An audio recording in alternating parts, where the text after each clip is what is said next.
Greetings from the 11th inning stretch. This is the MLB Weekend Review podcast. We are filming this on, what is today, Tuesday? Yeah, Tuesday, September 27th.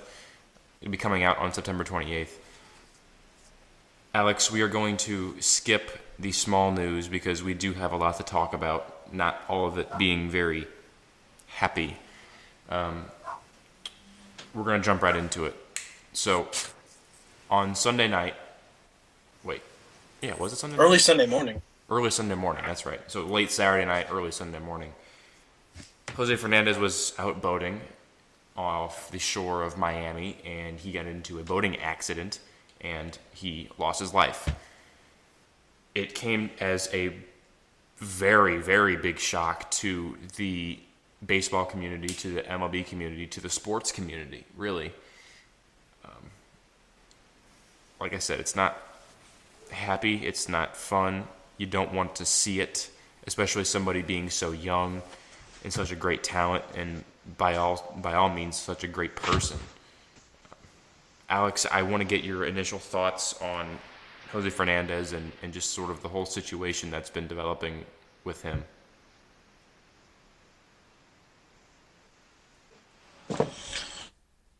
Um, yeah, like you said, it wasn't that great of news.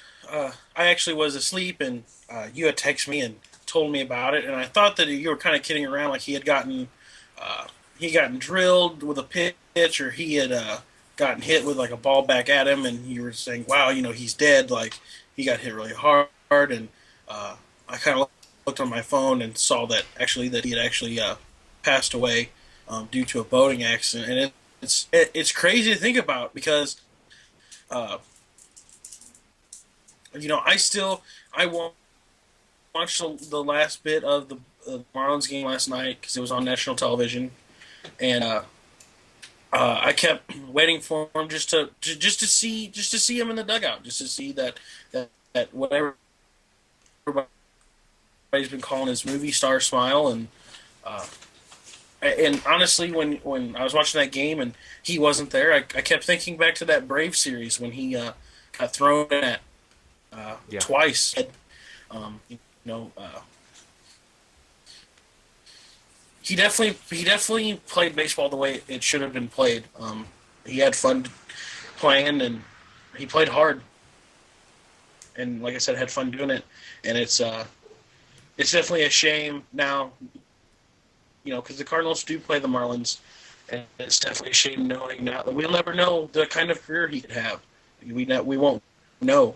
We saw for a couple short seasons, it's really, really good, and now we'll never know what that career might have turned into. Same thing that happened with Oscar Taveras. Nobody's going to know. Yeah, I was actually going to make that comparison with Oscar Taveras. We saw more of Jose Fernandez than we did of Oscar Taveras. Jose Fernandez has had at least a couple seasons under his belt. Granted, he had Tommy John and he was injured a little bit, but we saw a lot more of him than we did of Oscar Taveras. But the parallels are very, very real between the two. Boating accident, car accident. Very young. I mean, Jose was 24. Oscar was, what, I think 19 or 20 or 21 or something. So, I don't remember. yeah, the parallels are there. I It's brutal. The one of the first things I thought about was when you asked me that question last week on this show of who would you have pitchers under 24 or 25. I said Jose Fernandez, and that was one of the first things I thought about. I thought, holy crap, he's not going to be pitching ever again. We won't be able to see his nasty stuff on the mound again, and that's really disappointing, and it's really sad to see. Yeah. um, yeah, I don't know. That's a feeling. Not that you ever want to compare yourself to what the Marlins are feeling, because we really don't. But the feeling of losing a player that people love so much watching, or in Oscar Taveras' case, it was watching, but also you heard about him for years coming up in the system, number one prospect for years and years, and you know, not being able to see all that talk blossom. he wasn't even. I wouldn't even consider him starting out his prime years yet. I mean, No, he his was still prime years very were young. still 3 or 4 or 5 years away. Yeah, he was still very very young, and it definitely, if even if you're not a sports fan, it definitely puts life into perspective. Um, Jose played baseball, obviously, and yeah, professional sports player, but he definitely played every game like it was his last one, and he lived every day like it was his last one, and um, it's a shame that that day had come, and yeah, it really sucks. I feel for the Marlins, and um, if I can speak for the 11th inning stretch, not that they're going to see this, but our hearts go out to you and the players and the family. I know his mom and grandma. He uh, cared a lot about them, obviously, and it just really sucks. So our hearts and prayers go out to the Marlins team, Jose Fernandez family, and really the whole community of Miami. Yeah, he was. I'm not going to go into his whole backstory because we don't. You can do that on your own time, but he fled Cuba. He was born in Cuba, fled Cuba, went to high school in Tampa Bay, was drafted by the Marlins. So, but the thing to know is that the city of Miami is a very Cuban community. Like there's a big Cuban presence in Miami, and he was sort of the face of that because he was such a good baseball player. And we all know Cubans love baseball, and he was the face of that community. And I was reading stories online about how attendance would jump whenever he's pitching. You know, the average attendance for a Marlins game isn't really that high, but on nights he was pitching, their attendance would go way up. So people wanted to come see him pitch. People love seeing him pitch, not just fans, players too, because we all knew how good he was. But like you said, your heart goes out to the Marlins, to the fans, to the family, to the players, his teammates.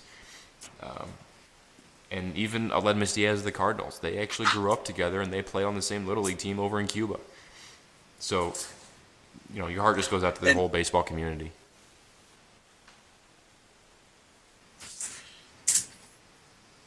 and he didn't play last night, which the Marlins did, but he is starting tonight, so he's definitely playing with a heavier heart than normal. And yeah, like you said, our feelings go out to him as well. You don't know how many lives these players have touched. I mean, especially coming from other countries. I mean, even in the United States, a lot of these players that play professional baseball played with other players on other teams when they were little. And a lot of the times, those bonds as little kids in the in the future in your future life um, are stronger than the ones that you make in professional baseball because Yeah. you're dealt from team to team. And as a little league player, you're usually playing with the same kids over and over and over again. So yeah, it's definitely a crappy feeling knowing that you're never going to see him on the mound again. It definitely sucks. Yeah, and I kind of want to see the Marlins win some games here at the end of the season, just in his honor, and they need it, and I just hope that they are able to because I'm not going to say it'll cure the feeling of missing him, but winning some games in his honor would I think just be fun and awesome to see. So for this next week, go Cardinals, but on the same side, go Marlins. So that's all I have on that. Yeah, yeah. So we're gonna, The Marlins are playing the Mets right now, and I'm not sure who's so actually winning. I mean, Alex, do you know? even if you look at it from that aspect, I actually do not know. That's all right. We can get the show moving. So we're gonna change our tune a little bit here. I have a pretty big rant to go on a little later. I like to think that I don't rant very often, but when I do, it's worth it. So, but Alex, you do have a topic to discuss first, so I will let you introduce it and take it away. Okay. So is this your first official rant on the show? What Official you claim rant, it to be? probably. I feel like I have gone on another one, but I don't remember it, to be honest with you. This is like the first big one that I just really gets under my skin. Yeah. Okay. So obviously we're gonna say that for last, and like you said, we're gonna change our tone. We're gonna try and make it a little bit happier for you guys. Sorry we had to start off with that, but definitely needed to be noted. Um, but here's my thing. Um, as you guys know, and as I've said before, I listen to Bernie Michaelis, Kevin Wheeler, on my way to and then from school in the morning sometimes. And I was listening to Bernie Michaelis, and usually every time Bernie Michaelis has anything to say, I agree with him. He's a very very smart, intelligent guy. He knows his stuff. Obviously, he has to. He's on national radio. Um, but he said some things the other day that I didn't really agree with. Um, and here they are. He was talking about the Cardinals, and this was Monday mornings, so it's after the series lost to the Cubs. Um, and he was talking, he's like, well, the Cardinals aren't scoring as many runs, and uh, Mike Matheny has no options for players. And I started thinking, and then he rattled off players' names that are options to play other positions. Because we gave him a hard time saying Colton Wong was playing left field. I went on a huge rant on that. Uh, Yeah. um, it was a huge thing for me that you throw out that lineup to Against the play against Cubs the in the Cubs. game Yeah, you need to against the win. Cubs, and it threw me for a loop. Well, then Bernie Michaelis comes on. He goes, well, "Why would you put Colton Wong out there?" Blah blah blah. And I was like, I agree with them. Obviously we've talked about it before. But then he goes, well, I guess it's because Mike Matheny has no options. Well, then he rattled off players, and I started thinking too. You have other options that can play left field. Okay. So if you take Colton Wong out, you have Moss, who doesn't deserve a start in my eyes right now. You have Hazelbaker, who hasn't gotten hardly any at bats in the month of September. Much of a starts. Yeah. Yeah.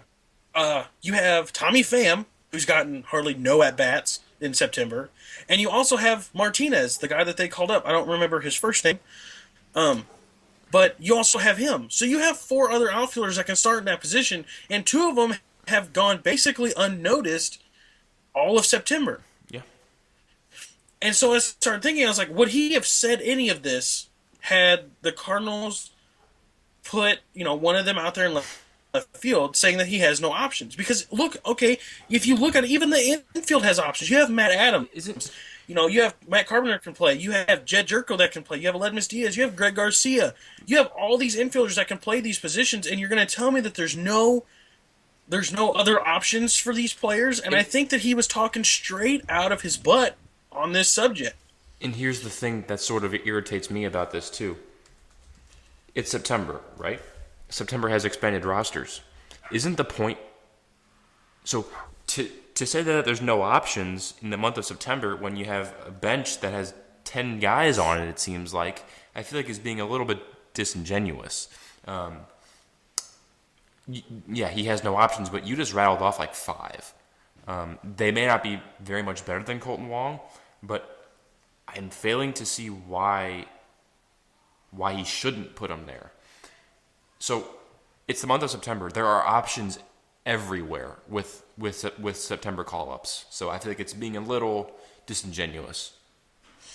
Yeah, and I think September college teams look at it all wrong. They're like, "Oh, we need bullpen arms. We need bullpen arms," and you don't need 1,000 bullpen arms. That's part of it, but yeah, I'm totally with you. Like you don't like it's like I said, I usually agree with Bernie Michaelis 110% on everything that he says. And then to the scoring runs part, yeah, they're not scoring as many runs. It's not surprising. You're at the last week of the season. There's players that have played over 150 games. They're not going to perform like they performed at the start of the season when they're nice and fresh. It's not going to happen. And he threw out a huge deal because he was like, well, the Cardinals, scored one run on Friday they scored, what was it, one run on Sunday as well? Wasn't it one? Yeah, something like that. Yeah, It three was to one one. run on Sunday. I was like, Yeah, but you're playing a good defensive team. You're yeah. You playing. try. Yeah, it's You're. it's amazing what You're. happens when you face a good pitching with good defense behind him. No, I was like, you just faced at least two people in the Cy Young running right now in the National League, and Lester and Arrieta. I mean, you're. I don't know what else you want him to do. What else you want this offense to do? They're in the Cy Young race for a reason because they're good at pitching. and they have good defense behind them for a reason. Exactly, exactly. And, Right. you know, obviously this is the Cardinals, what we're talking about right now, but basically my bigger point here is I wanted to talk about the effect that media has on baseball because it's not, you know, to keep relevant, to keep fans watching, they don't talk about the long run. They talk about what happened the day before, and then they just assume that that's what's been going on Yeah. the whole season. Yeah, the Cardinals scored one run Sunday. They scored one run on Friday, but they score runs. 10 runs, yeah, on Saturday. You know, they score a whole bunch of runs, and no one even talked about Saturday. They scored 12 runs in that series. So that's at least 4 runs. That's average 4 runs a game in that. And against the Cubs, if you told me coming in that they would average 4 runs a game, I would take that in an instant. I don't understand. Like, you know, that's what we try on this show. That's what I try to do. I don't try to look at what happened. You know, last night the Cardinals lost like 15-2. It was awful. I didn't listen to any ESPN sports radio this morning because I knew that that was the conversation and people were going to be calling for everybody's head, and I did not want to listen to that. They lost 15-2 yesterday, and I could quite frankly tell you, yeah, you know, it's against the Reds, and they need to win these ball games. But we're only one game behind San Francisco. We could have been tied, but we're one game behind. We didn't lose like a game and a half. We're not a game and a half back. You're talking a San Francisco loss and a Cardinal win puts them tied. Yep. You're not that far behind. So yeah, the loss mattered, but if they can come back and somehow win the rest of these games, you know, win three, win the last three, or win the last two. You know, I don't. You got to take the good with the bad. Yeah, there's going to be games that they're going to lose. You know, 15-2. That just happens. It happens to everybody. And the Cardinals haven't lost a game that badly recently. You know, you're going to have at least a couple of those in every season. It doesn't matter who you're playing, whether you're playing the Phillies or the Cubs, the Dodgers or the Rockies, whoever. You're always going to have one of those games where you get blown out, and you're always going to have those games where you do the blowing out. But the Mets beat the Phillies 17-0. yeah, you're just going to have those games. You know it. But I think the point they're trying to make is that you can't have those games on September 26th. It's just too late in the season for that to be happening. But here's the thing too: is yeah, you know, 15-2. Whoa, that's crazy. Let's talk all about it. But it doesn't make it any more of a loss. It's just But it is one loss. game in a scheme of 162. You're Right. you're talking one loss. It's not like, well, it's one loss. They scored 15 runs. You scored 2, so we're gonna have to give you 2 losses for it. You know, it's not. It's one loss. So that's what's you know player. Whether you want to agree with me or not, players they watch TV, they watch sports TV, they listen to sports radio, and if you keep calling for their head because they played one bad game, they're gonna be down and they're not gonna come out the next game and play. It's that's how this thing. You have to look at it in the grand scheme of things, the bigger picture, and bitching and moaning about a 15-2 loss when they have to go out the next night and try to basically win the next 3 games isn't helping the situation. And besides that, Jaime Garcia got the start last night, and no one in their right mind, in any other team, Jaime Garcia is not starting for them right now. You would probably end up going with a 4-man rotation to finish off the season. And that's probably what the Cardinals should be doing, to be honest with you. But that's a whole different conversation. So they need to put out the best team possible that they have defensively and probably go with a 4-man rotation. It's honestly what the Cardinals should probably do to finish off the year. Put Weaver and Jaime in your bullpen, and because you're not going to run 5 starters in the postseason, you're going to run 3 or 4. So you might as well get used to it now. And I think that's what they should do. And you know, like I said, this wasn't supposed to be a cardinal topic, but it was basically the media and how everybody sees what's going on. And players aren't going to want to play for somebody who doesn't appreciate what they're doing on a day to day basis. So, like I said, I usually agree with Bernie Miklasz, but this time I did not one bit on those two things. Not one bit. Fair enough, and it's kind of funny how we do want to be in the media, yet here we are making fun of them. That's kind of funny. My topic tonight is, I guess you could say, anti-Cubs. Alex, I think we've done a fair job this season of being fair. You know, if we are against the Cardinals, we are not afraid to call them out. We've done it many times, aka Colton Wong, Randall Grichuk, Matt Holliday, Mike Matheny, John Mabry at certain points. You name it, we probably criticized them at some point on this show. And we recognize how good the Cubs are and how good they are going to be for years to come. This is more a knock against their fans more than their players, partly against the organization. But I was watching the game on Sunday night, and David Ross hit a home run. David Ross, if you don't know him, he's the backup catcher for the Cubs, and he's retiring at the end of the season after playing about 13, 14 years in the major leagues for a whole bunch of teams, the Dodgers, the Pirates, the Padres, the Reds, the Red Sox, the Braves, the Red Sox again, and now the Cubs. And so he hit a home run, and he just got a standing ovation from the crowd, and he gave him a curtain call, and it really bothered me why they're giving a backup catcher so much love and so much attention. And it just makes no sense to me.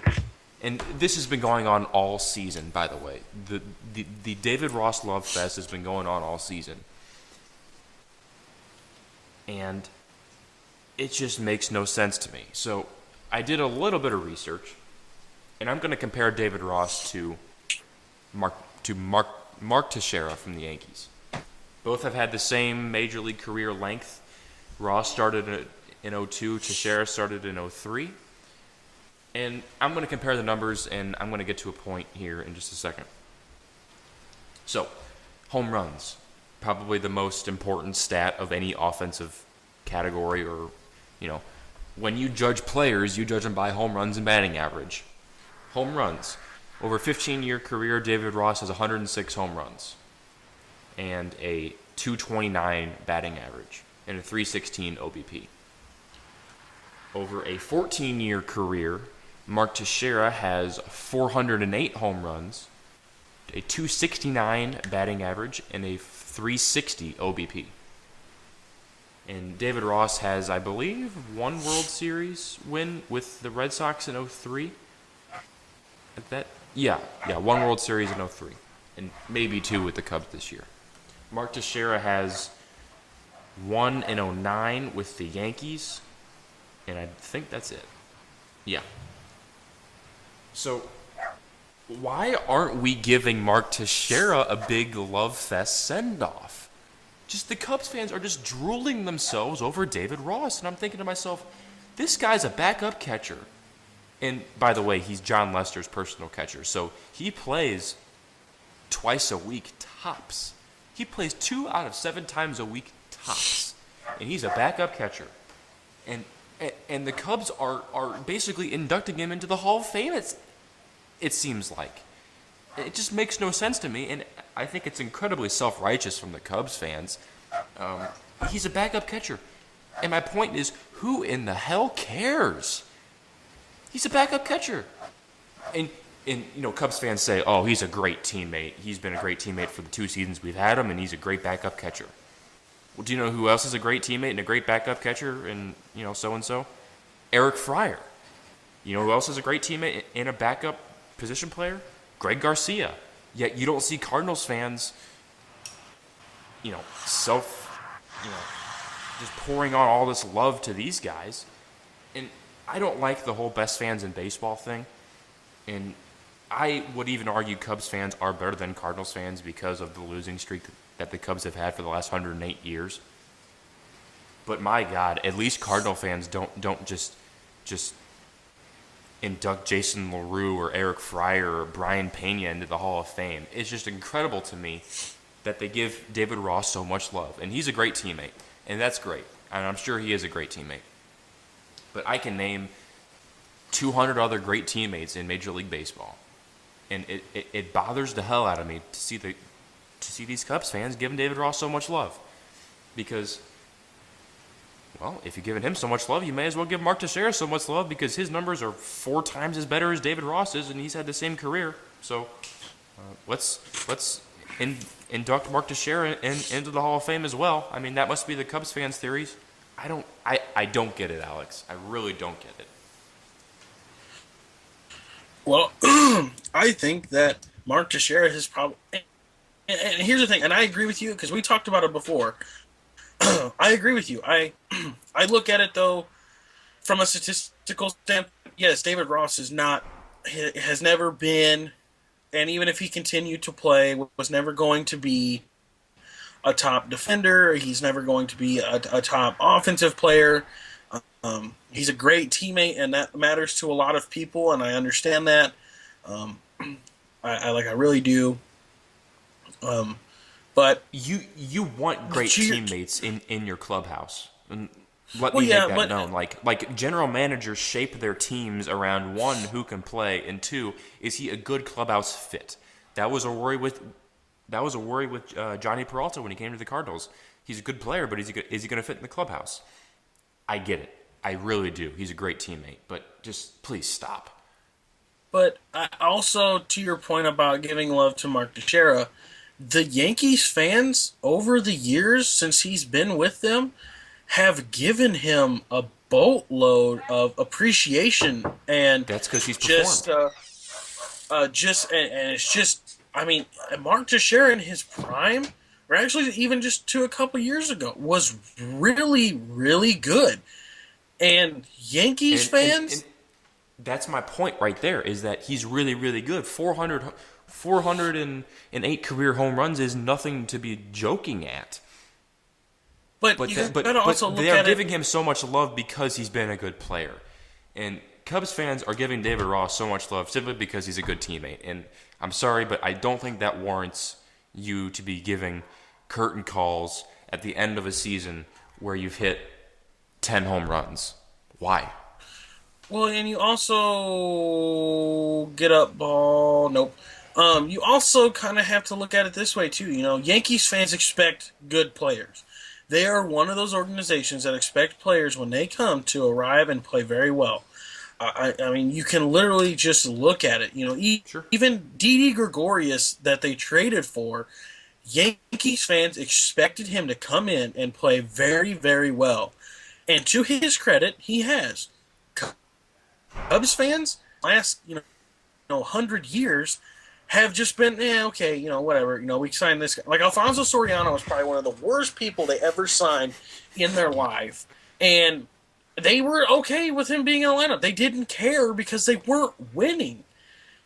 You got a guy on his way out, obviously at the end of the season, and he's not a good player in the statistical standpoint, but he is on his way out, and you have a team now that's good, and they're appreciating their players, and they're appreciating David Ross because he's leaving, not because he's a good player. I don't think it's because of that. I think it's just for the fact that, hey, he came in. Is this his first season with them? Or second season? It's his second season with the Cubs. So he's already had one season underneath his belt, and they didn't show this amount of love to him last year. This didn't happen last year. And he played more last year than he did this year. But now that he's on his way out, the fans are just trying to show him recognition because all their fans are like me and you, and we see him as a player of a statistical standpoint rather than a person of the community. I mean, I'm sure David Ross walks around Chicago and just loves the city, appreciates the city, and that's why people are giving him this That's why they're cheering for a curtain call. They want the neighborhood guy to stand up and get some recognition, because if he played anywhere else, he wouldn't get this recognition. I think it's nice that you're celebrating a player for playing his heart out when he is playing. David, to David Ross's credit, when he's in the lineup, he plays hard. He calls a good game for John Lester. He only catches John Lester usually, and he calls a good game. He plays his heart out, and I think the reason that the Cubs fans are giving him so much love right now is because, one, no other team would do it, and two, they know him. The Wrigley Field is right in the middle of a suburb. I mean, it's literally like he could leave the stadium and he could run into people. I mean, it's a family atmosphere in Chicago, and that's what's different about Chicago compared to Busch Stadium. Because when I tell you what, we've been talking about it. Me, you, and my girlfriend are going to a game to St. Louis Friday, and I'll tell you right now, I don't have any plans of sticking around after the game's just standing in St. Louis. I'm out. Game's over. I'm going to the car and getting home. Chicago, it's not like that at all. People after the game are standing around by Wrigley Field and talking with families, talking with friends. That's what they've done forever. So I think I agree with you to the point that, hey, you shouldn't be cheering. If you're cheering for him for a statistical standpoint, you're wrong. But I think cheering for him because he's on his way out, and you're just trying to show love to a player that plays his heart out when he's on the field, and is just a good guy in general, I could see that. And I don't disagree with you, but this sort of captures my point right here. Okay, so on Sunday night, Joe Madden came out to pull John Lester from the game in, it looks like, the 7th inning. And, David Ross is his catcher, so he came out of the game too. And there's a video here on the Cubs Twitter page that I saw. It was retweeted by, I think, Major League Baseball. And it's a video of the ESPN broadcast. And it's just a video of David Ross being pulled from the game and getting a standing ovation and giving the curtain call. And, Cardinals players are sitting there standing and applauding. David Ross hugs everybody as he comes off the field. And it reminds me of when Mariano Rivera retired. And it's just this long, drawn-out thing. Applaud him, standing ovation, and that's fine. I get it. Mariano Rivera totally deserves what he got when he retired. But David Ross? And here's the text that goes along with the video. I can post this to the Facebook page and the Twitter page and the link below the video here on the podcast. The text says, "Well-earned recognition with the hashtag year-long retirement party." For David Ross, you're giving him a year-long retirement party? Man. When you're the Cubs winning 100 games, yeah. You know who gets year-long retirement parties?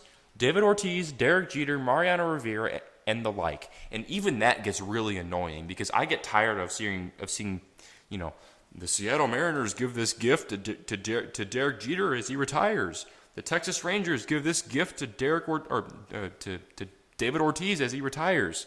It gets to be really old and just really stupid after a while. And to see it happening with a backup catcher is really just kind of tickled me the wrong way. But David Ross isn't going to other ballparks and getting gifts. No, but he's having correct. a party. He's having a party within. Like I said, I want to make this clear again. I'm not disagreeing with Paul because yes, it gets under my skin too. But you're talking about a player, David Ortiz, Mariano Rivera, Derek Jeter, whoever it may be out of those three, because they're the recent ones. They deserve to go to these ballparks. They've played in all of these ballparks over their career a ton. And they touch all of those ballparks in a certain way. I tell you what, if you tell me right now that David Ortiz is playing in St. Louis tomorrow, I'm buying tickets tomorrow and going to see David Ortiz. Of course, and I would. If you told me Mariano Rivera is going to pitch for the Cardinals tomorrow in the 9th inning and close out the game, well, I'm going to watch Mariano Rivera. If Derek Jeter's the starting shortstop for the Cardinals, even though he's not the best player anymore, I'm going to go watch Derek Jeter. But I tell you right now, if you tell me that David Ross is starting for the Cubs, I have no desire to go watch that game because of David Ross. I want to go watch the game because of the team. The Of course. team. This all started when when Anthony Rizzo and Chris Bryant in spring training decided, hey, he's retiring. We're gonna have fun. We're gonna play good ball, and we're just But a gonna have a year-long party. retirement party for a personal catcher? Yeah, but it's not a year-long retirement party for. It was that text you're According to the reading that Cubs Twitter from. account, it is. Yeah, but look where you just found it. The Cubs Twitter page. So the Cubs organization is throwing the year-long retirement party, not other teams around the league. Would you agree with the Cardinals throwing a year-long retirement party for, say, I don't know, Jason LaRue for getting kicked in by Johnny Cueto? Would you agree to having a year-long retirement party for his actions with the Reds and standing up to the Reds in that big brawl back in 2010? I don't think I want to appreciate.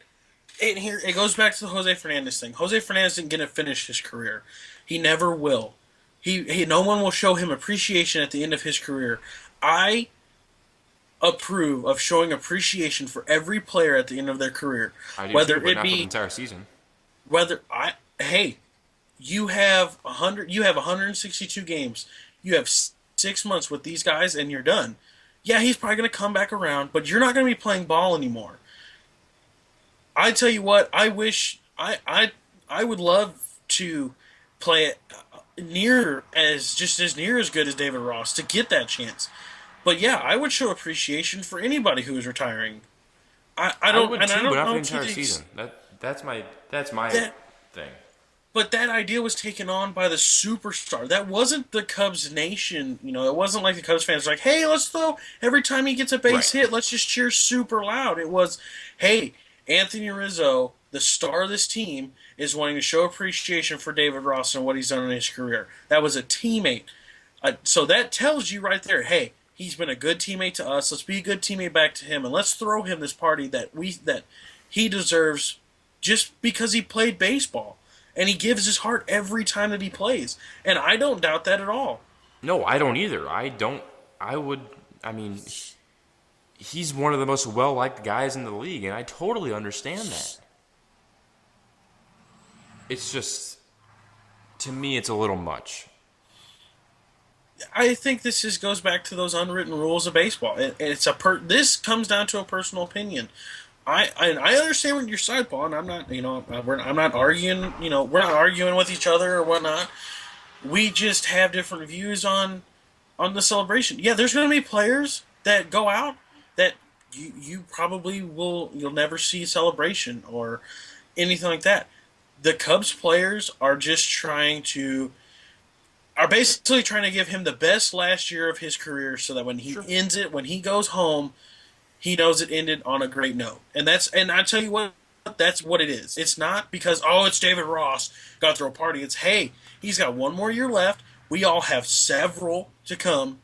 Let's just give him one last good, fun ride, and let's just do it for the whole season. Then let's take it. It's a team motto, too. They're having fun and winning a lot of ball games. And I think, this celebration for David Ross is what's helping them play because in the back of their minds they're like, hey, let's win it for Ross, but also let's win it for us and let's have fun doing it. Let's go out and play ball really, really well, and let's change the tide a little bit. The Cardinals need to, their reign is over. It's our time, and they're going to do it having fun, but they're also going to do it praising one of the favorite clubhouse guys that they have, and I don't doubt them at all for doing that. Here's my final point. I'm not a huge Cub fan. I'm not a huge fan of the Cubs fans. I don't mind the team. They're a very good team.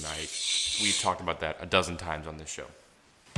And I don't like Yankees fans. You want to talk about self-righteous? I think Yankee fans are the kings of being self-righteous. They don't know anything west of the Hudson River. But they're not doing it for Mark Teixeira, who's had a far better career and a far better past 4 or 5 years than David Ross. So if the Cubs fans are doing it for David Ross, and the Yankees fans aren't doing it for Mark Teixeira, I just think that speaks volumes about it, because the Yankees fans are just so good at making themselves look good and making themselves, they announce their presence very, very well, and Well, they're not even doing it for Mark Teixeira, who's had just a far better career. So that's well, all I have. and to your point, too, you kind of have to look at it to the way the season's going. The Cubs can throw parties for David Ross. They're winning. Absolutely. They've clinched the Central. They're going to clinch home field advantage. The Yankees, on the other hand, are fighting for a playoff spot. They're not worried about Mark Teixeira leaving. They want Mark Teixeira to go out there, drive in some runs, so they can win ball games and get in the postseason. Because I tell you what, if they win a World Series on Mark Teixeira's last year, then that's when celebrations start. That makes sense. You can have a whole boatload of fun for somebody who's not even worth starting in your starting lineup when you're going to win over 100 games. That's right. That's easy to do. Yep. I mean, I think it all comes down to that. They're winning a lot of ball games, so they can do whatever they want, and no one's going to stop them. Now, if they were in a pennant chase for a wild card, I don't know if this is the way they would be going about it. It could be. It still could be, but I feel like it would be toned down. But hey, win 110 games, and I guess you can. Yeah, that's true. Do what you want. And none of this is going to matter if the Cubs make it to the World Series and/or win the World Series. So, and this is going to be a bigger party, and rightfully so, because they haven't won in over a century. So, I don't have anything against the Cubs team. The Cubs fan base is a little annoying to me, but the team, we all know how good they are, and we don't need to state that again on this show. So that's all I have, Alex. Yeah. I agree with you. Yeah, I agree.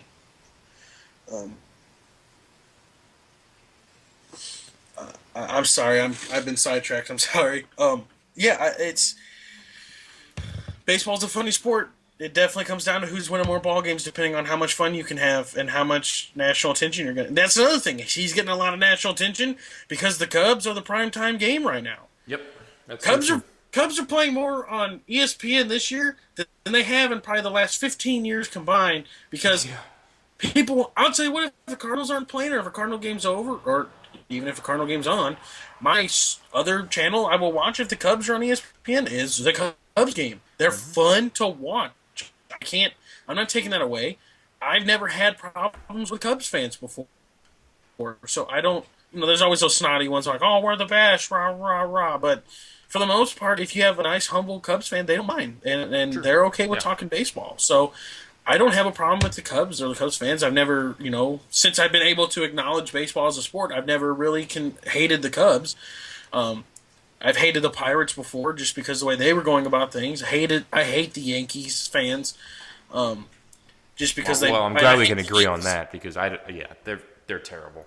And matter of fact, for a long time, I hated the Yankees as an organization because they bought players rather than growing their own. That's why you take appreciation for the Astros. They all And the Cubs. It's basically homegrown. Yeah, it's fun. I have no problem with them throwing this party, because it's been all. It started with Anthony Rizzo, and that's fine by me. It would be different if the fans were like, "Hey, let's just go nuts every time he gets on base, even if it's an out. If he just touches first base, let's just go crazy." But that's not what's going on. So I'm okay with it. I'm not gonna participate in the party, but hey, it's whatever. Yeah, man, that's all I have too. I just want to make one quick note, is that we will be at the Cardinals game on Friday. You stated that, but we will be there on Friday, and hopefully the game matters. The Cardinals can actually win some ball games. But we are going to be doing a Facebook Live event. We're going to test that out and see if it works and see if we like it and stuff like that. So look for us on Facebook, posting a short video. We'll remind you guys as we go on Facebook and on Twitter. So I'm done, Alex. That's all I got too. If you're at the game and you want to watch, say hello. Or if you're on Facebook and you see the Facebook Live, we're probably gonna be walking and talking from the parking spot to the game because if we talk in the stadium, you're not gonna hear us because it's gonna be loud. Um, so yeah, just come up, say hi, and with that, hopefully, like you said, hopefully these games are gonna start meaning something. Otherwise, it's not gonna be worth us even going. So Yeah. um, thank you guys very, very much for tuning into this. Sorry I went a little bit long, but appreciate it. This has been the Living Stretch Week in Review. See you guys later.